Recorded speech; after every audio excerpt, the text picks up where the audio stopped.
Assalamualaikum warahmatullahi wabarakatuh. Perkenalkan, kami dari kelompok 9 akan membahas tentang materi debat. Sebelumnya izin memperkenalkan diri terlebih dahulu. Nama saya Cici Parida dengan akhiran NPM 171. Halo semuanya, perkenalkan, saya Gina Ciastiani dengan akhir NPM 184. Halo semuanya, perkenalkan nama saya Trisna Ginanti dengan akhiran NPM 161. Perkenalkan, nama saya Syarul Muhammad Hidayat dengan akhiran NPM 187. Perkenalkan, nama saya Nadila Wijayanti Putri dengan akhiran NPM 169. Apa sih debat itu? Debat adalah pembahasan dan pertukaran pendapat mengenai suatu hal dengan saling memberi alasan untuk mempertahankan pendapat masing-masing pihak. Dalam berdebat, masing-masing pihak diperkenankan untuk menambahkan informasi, bukti, dan data untuk mempertahankan pendapat. Adapun tujuan debat adalah agar masing-masing tim dapat membalikan pendapat lawan dengan argumen atau bukti yang relevan sehingga lawan menyetujui pendapat kelompoknya. Nah, adapun ciri-ciri debat. Yang pertama, terdapat dua tim yang berdebat, yaitu tim afirmasi dan tim oposisi. Yang kedua, terdapat dua sudut pandang, yaitu pro dan kontra. Yang ketiga, terdapat topik atau isu yang diperdebatkan. Yang keempat, terdapat argumentasi. Dan yang kelima, terdapat pihak penengah. Nah, teman-teman, di sini saya akan menjelaskan tentang struktur debat. Yang pertama yaitu pengenalan. Nah, pada bagian pengenalan, moderator menyampaikan salam pembuka dan memperkenalkan pihak atau tim yang akan berdebat. Yang kedua, penyampaian argumentasi. Penyampaian argumentasi ini disampaikan oleh pihak afirmasi, pihak oposisi, dan pihak netral atau penengah. Nah, yang ketiga yaitu debat. Pada bagian ini, pihak afirmasi dan pihak oposisi saling memberikan sanggahan, lalu ditengahi oleh pihak netral. Jika pihak netral tidak ada, maka boleh ditengahi oleh moderator selaku pemimpin acara debat. Yang keempat, simpulan. Pada bagian ini, pihak afirmasi, pihak oposisi, dan pihak netral menyampaikan simpulan terkait mosi, pendapat, serta sanggahan dari tim lain. Yang kelima, penutup. Pada bagian ini, moderator memberikan simpulan secara keseluruhan tanpa berpihak pada pihak manapun, kemudian menutup kegiatan debat dengan salam. Selanjutnya, kaidah kebahasaan debat. Yang pertama, menggunakan bahasa baku.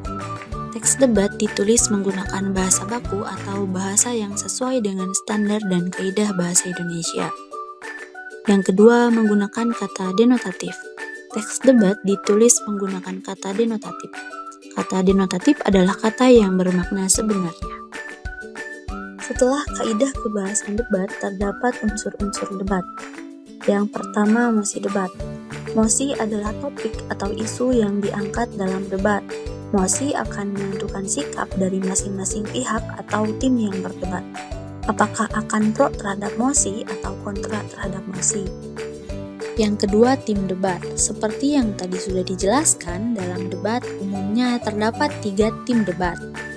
Tim afirmasi sebagai tim pendukung mosi atau pro terhadap mosi. Tim oposisi sebagai tim penentang mosi atau kontra terhadap mosi.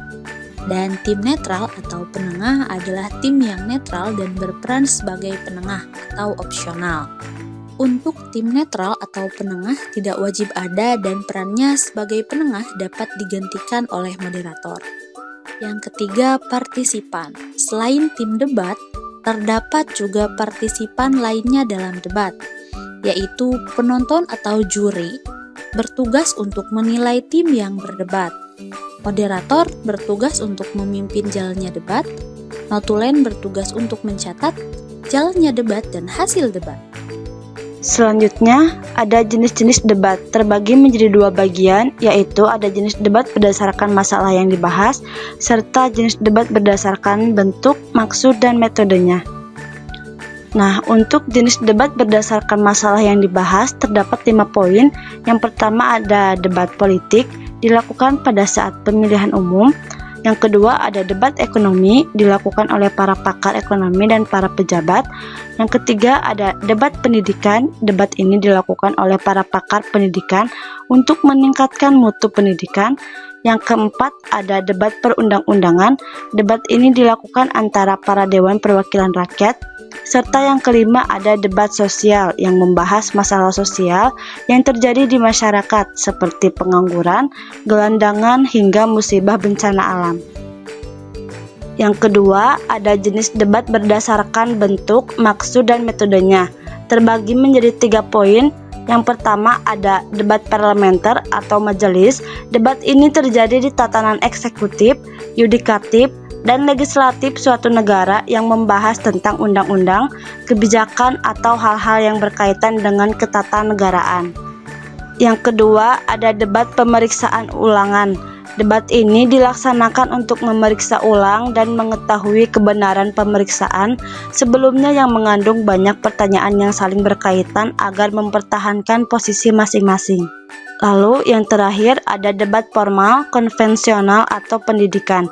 Debat jenis ini adalah debat yang bertujuan untuk memberikan kesempatan pada dua tim yang berseberangan untuk mengungkapkan beberapa argumen, menguatkan materi debat, atau justru mengemukakan argumen untuk melawan materi tersebut. Tata cara debat. 1.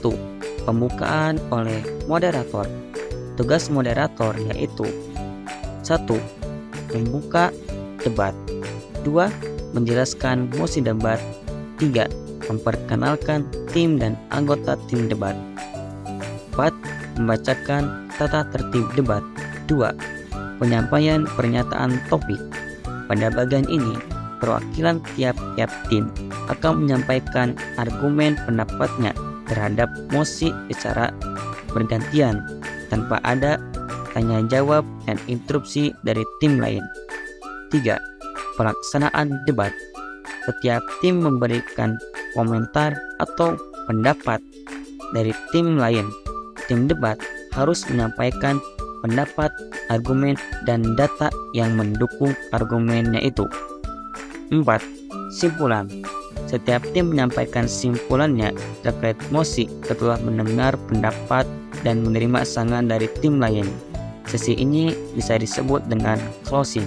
Yang kelima yaitu penutup.